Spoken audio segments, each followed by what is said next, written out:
Good morning. Today we will have a discussion on the fundamental quantities in transmission lines. So in the fifth chapter, the other topic we are going to discuss now is the fundamental quantities of a transmission line. So introduction to this topic is the knowledge of the values of electrical circuit parameters associated with the transmission line is necessary to understand and design. See, we have a transmission line likewise.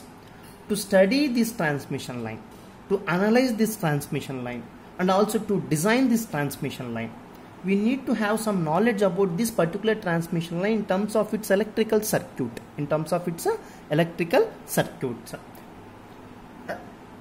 If a long line consisting of two parallel uniform conductors is carrying current, we have taken two parallel lines, one parallel line, next one more parallel line consisting of uniform conductors, and it is carrying some current. So between two parallel lines, if some current, uniform current is going on or traveling, then what happens? There will be a magnetic field around conductors and voltage drop along them. Definitely magnetic field is produced and voltage drop is seen across them. So the magnetic field which is proportional to the current indicates, yes, definitely depending on the current, the magnetic field will be produced across that particular transmission lines. So the magnetic field which is proportional to the current indicates that the transmission line has series inductance. What is the conclusion? That a transmission line has a series inductance. The voltage drop indicates the presence of series resistance. These are the two important points. In a transmission line, that indicates there will be having series inductance and also series resistance. It means that to represent a transmission line in the form of a circuit, we have to use series inductance and also series resistance. Next, voltage applied across the conductor. Now you have applied voltage across the conductor produces an electric field between the conductor and charges on them. So if you apply voltage across the conductors, then electric field is going to be produced across that conductors. This indicates that the transmission line contains shunt capacitance C, and since capacitance is never lossless or perfect, it will have some shunt conductance G.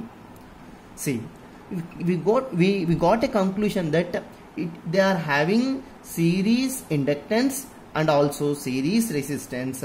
In contrast, they are also having shunt capacitance and shunt conductance. Now, to consider or to represent a transmission line, let us take a unit section of transmission line. This is a unit section of transmission line, and this can be represented now in the circuit form as follows, where it has resistance R, inductance L, conductance and capacitance, where conductance and capacitances are taken as shunt and series resistance and series inductances are taken here in the diagram. From this figure, now let us discuss what are the primary constants of a transmission line. Generally, the primary constants of a transmission line are resistance L, conductance G, conductance, inductance and capacitance. These are the four line parameters, transmission line parameters, and these four line transmission parameters are considered as primary constants of a transmission line. These are used to design the transmission line and also to analyze the transmission line with the help of some electrical circuit parameters. So now let us define the resistance, capacitance, inductance and conductance in terms of transmission line as per our concept. So resistance capital R is defined as loop resistance per unit length of line. It is defined as loop resistance per unit length of line. Thus it is the sum of resistance of both the wires for unit line length. Therefore the units is ohms per kilometer. So depending on the cross-sectional area of the conductors, the transmission lines have the resistance associated with them. The resistance is uniformly distributed all along the length of the transmission line. Its total value depends on the overall length of the transmission line. Hence, its value is given per unit length of the transmission line. I am giving the details of one parameter, resistance R. Similarly, the same concept is applicable for inductance. Inductance L is defined as loop inductance per unit length of the line. Thus, it is sum of inductance of both wires of the unit wire length. Units is Henry per kilometer. When the conductors carry current, the magnetic flux is produced. See, when the conductors carry the current, the magnetic flux is produced around the conductors. It depends on the magnitude of the current flowing through the conductors.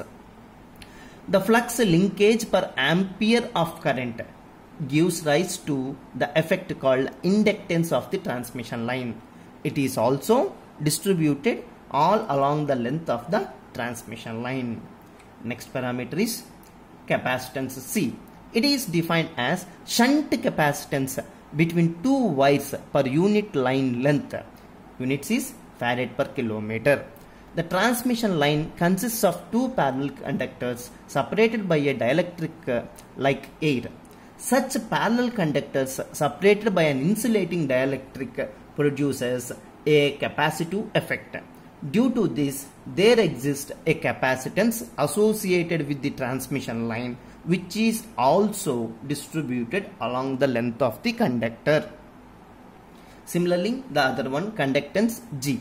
Conductance G is defined as shunt conductance between the two wires per unit line length. Units is mho per kilometer. The dielectric in between the two conductors is not perfect. Therefore, a very small amount of current flows through the dielectric called displacement current. This is nothing but a leakage current, and this gives rise to a leakage conductance associated with the transmission line, which is also distributed along the length of the transmission line.